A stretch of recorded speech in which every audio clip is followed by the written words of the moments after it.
Hello, Red Carcass here. I'm hosting a game with some of my play group. Unfortunately, they're all working off and on this week, so I can't guarantee that I'm going to be able to get all of them any one particular day, or some of them may not even be able to show up. They're going to try, but we'll see what happens. Anyway, I'm playing a game of Global War 1936 1945.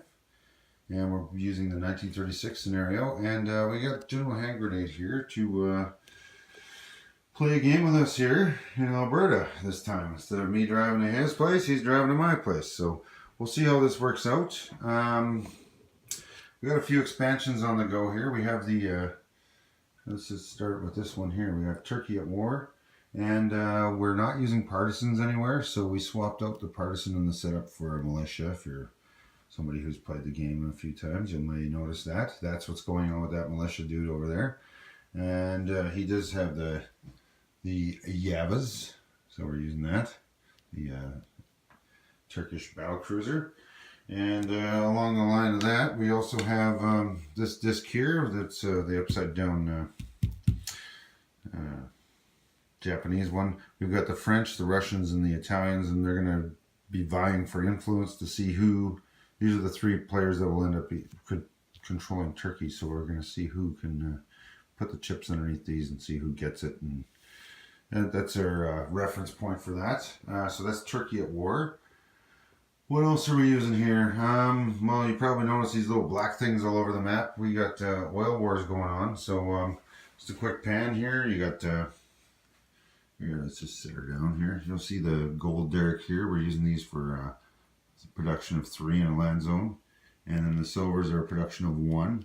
There's a few spots like in Mexico here where you get two silvers, so that's production of 2, right? So we're using these black chips for oil itself, and these are just oil supply depots. So that's all that is. We're going to figure out how the oil whirlers work here.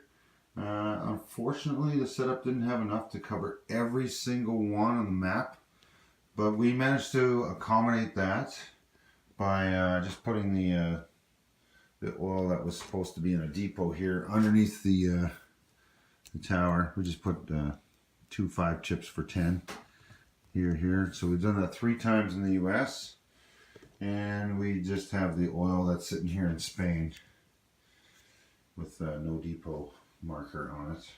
And with that, we managed to get them all over the map. I'm sure you'll notice that there's some oil depots all over the place.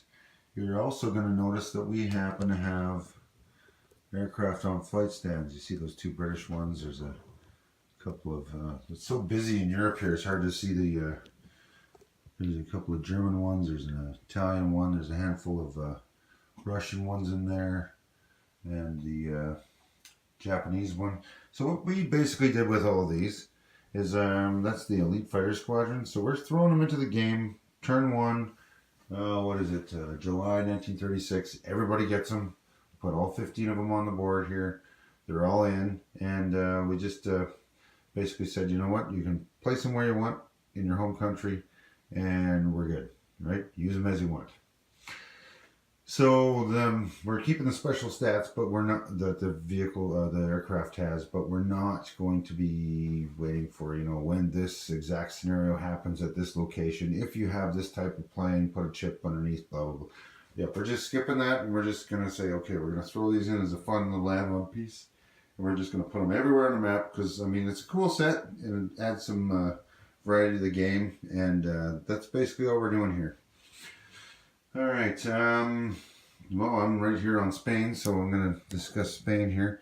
Typically, when I'm playing the setup, I use yellow for my communist miners, but we're General Hand Grenade brought along his Spanish Civil War expansion set, so we're using a modified version of that set. He's got the yellows for the, which I usually use as a dark gray, for the Axis controlled miner, and or the fascist, and then the Russian controlled miner is in this lighter maroon here, along with their navies here and here. All right. What else do we got here that might be something that needs to be brought up on the map? Oh, let's stick with this. So we also made a little, we're doing 3 changes to the Spanish Civil War from the basic out-of-box game. We decided that the intervention, the full intervention, partial intervention, all that stuff was getting a little bit haywire and crazy, and we were never going to be able to keep track of that, and Oil Wars, and the Elite Fighter Squadrons, and Turkey at War, and be able to play this game in 3 days. So, for reasons of time constraints, we have kind of dumbed this down a little bit, but not too much. We still kept some of the spirit of this. So, for example, if the French happen to lend-lease a guy into Spain, it stays as a French unit, and it can operate inside of Spain, whichever side it's been lend-leased to. Same with a Russian unit, or Italian, or British, or whatever. Everybody gets to be involved there, except for the Americans and the Japanese. We're keeping them out. And while all that's going on here, so yeah, the French guy's in here. While he's in Spain, he acts as the part of the force of Spain that he's been lend-leased to, but he may non-combat out of Spain and remain French. And the same thing applies to the Americans, or sorry, to the British, the Italians, the Germans, the Russians. All right, so that's how we're keeping that on. What else are we doing? We got this little oil depot that goes to whoever wins the Spanish Civil War. And in addition to that, we have this Condor Legion, one of those expansion pack or elite fighter units piece there. And that's going to be able to leave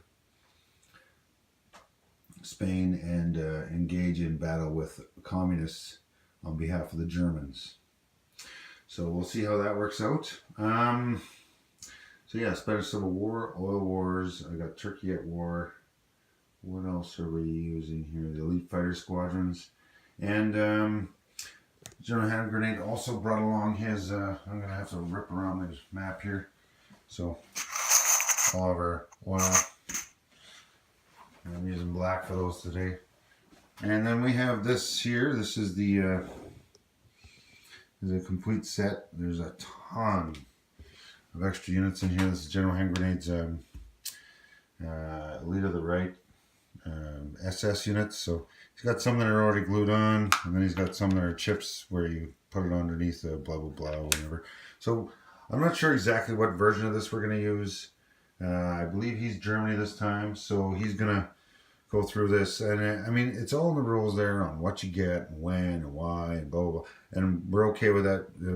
Most of these cost money. It's not going to be like a freebie. It's kind of like throwing in the War Plan Z that I did last time, only it's stuff that's options that are available to some of them at a certain time, certain place, and some of them just open for anywhere.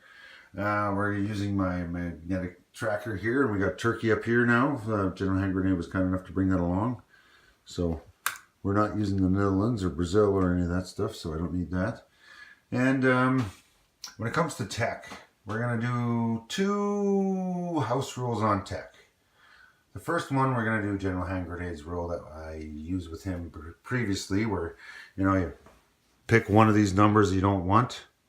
And whatever that number is that you pick, say you don't want 10, then that if you roll a 10, you get 13 or whatever, right?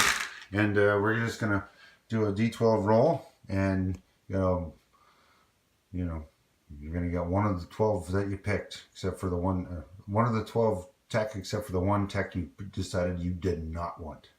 Automatic free, fully complete. Now, there's a house rule we typically use where we allow you to roll starting in July 1936, and every turn for 1 tech roll, but you got to pay the $2. And you can pick any tech you want, but none of them become active until July 1939, when the game officially allows you to start rolling for tech and using tech. So we just, I mean, nobody was going to be sitting on their hands doing nothing, and it gives you a little bit of something to do.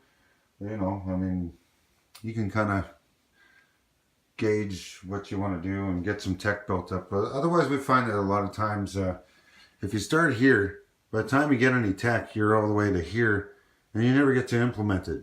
But with this, you can at least get 2 or 3 techs started by here, and you can start implementing some tech in the early 40s instead of having to wait till 43 or later.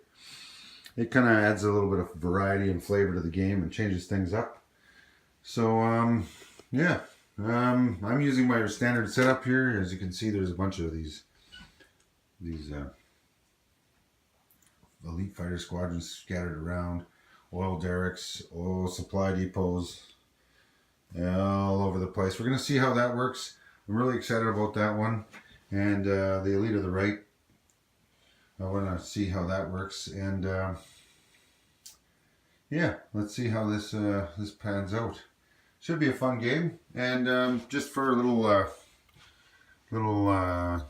look-see here, we got well, we're also using the fighting railroads here. I mean, it's really basic, right? You get this railgun, attack 5, defend 2, move 3, cost 5, first strike, and it's capable of bombarding a adjacent city at 1 to 3.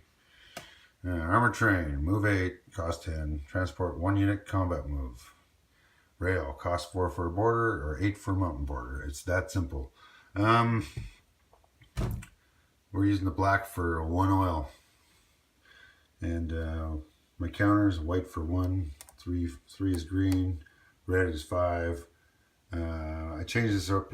Usually I use the pink as 10s, but we had to add the oil in here, so it changed things up a bit here.